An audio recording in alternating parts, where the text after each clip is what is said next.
നിരൂപണ കലയിൽ ക്ഷോഭത്തിന്റെ സൗന്ദര്യം അഴിച്ചുവിട്ട കെ.പി. അപ്പന്റെ 15ാം ഓർമ്മദിനമായിരുന്നു ഇന്നലെ. വിപുലമായ പരിപാടികളാണ് കൊല്ലത്ത് നടന്നത്.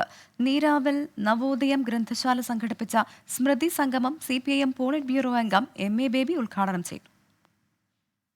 ഹൃദയത്തിൽ ആശയത്തിന്റെയും കാഴ്ചപ്പാടിന്റെയും കനലുകൾ കോരിയിട്ട എഴുത്തുകാരനും വിമർശകനുമായ കെ.പി. അപ്പന്റെ 15ാം സ്മൃതി സംഗമം നീരാവിൽ നവോദയം ഗ്രന്ഥശാലയുടെ നേതൃത്വത്തിൽ നടന്നു.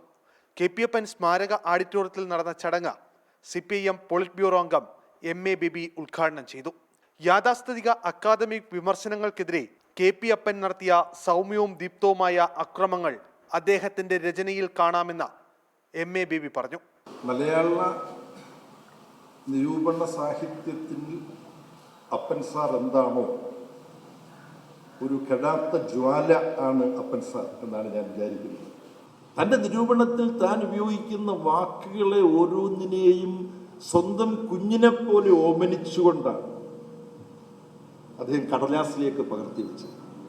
മനുഷ്യരെയും സഹജീവികളെയും ഒരുപോലെ ചേർത്ത് പിടിച്ച കെ.പി. അപ്പനെ പോലെയുള്ള വ്യക്തിത്വങ്ങൾ കുറഞ്ഞു വരുന്ന കാലഘട്ടമാണെന്ന് കഥാകാരൻ BR സുധീഷ്. എല്ലാ വിഷയങ്ങളും അറിഞ്ഞിട്ടും അതിന് ഭാവിക്കാതെ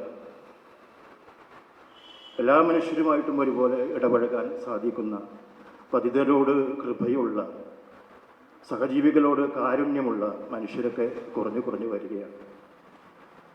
എഴുത്തുകാരിൽ പ്രത്യേകിച്ചും അങ്ങനെ വേറിട്ട ഒരു വ്യക്തിത്വം എന്നുള്ള നിലയിൽ എന്നും നമ്മുടെ മനസ്സിൽ ജീവിക്കുന്ന ആ മഹാന്റെ കെ.പി. അപ്പൻ കൃതികളുടെ സമ്പൂർണ്ണ ശേഖരണത്തിന്റെ പ്രകാശനം കഥാകാരൻ BR സുധീഷ് നൽകി MA ബേബി നിർവഹിച്ചു. സമ്പൂർണ്ണ കൃതികളുടെ editor doctor PK Rajasekharan, doctor S Srinivasan, professor K Jayarajan, professor Laila Purushothaman തുടങ്ങിയവർ ചടങ്ങിൽ സംസാരിച്ചു. ജീവചരിത്രകാരൻ പ്രൊഫസർ പ്രസന്നരാജൻ, സാഹിത്യ ഗവേഷക സിസ്റ്റർ ഡോക്ടർ ബോൻസി CJ തുടങ്ങിയവരെ ചടങ്ങിൽ ആദരിച്ചു. നവോദയ സെക്രട്ടറി S നാസർ സ്വാഗതം പറഞ്ഞു. 24 കൊല്ലം. 24 അഞ്ചിന്റെ വജ്രത്തിളക്കം.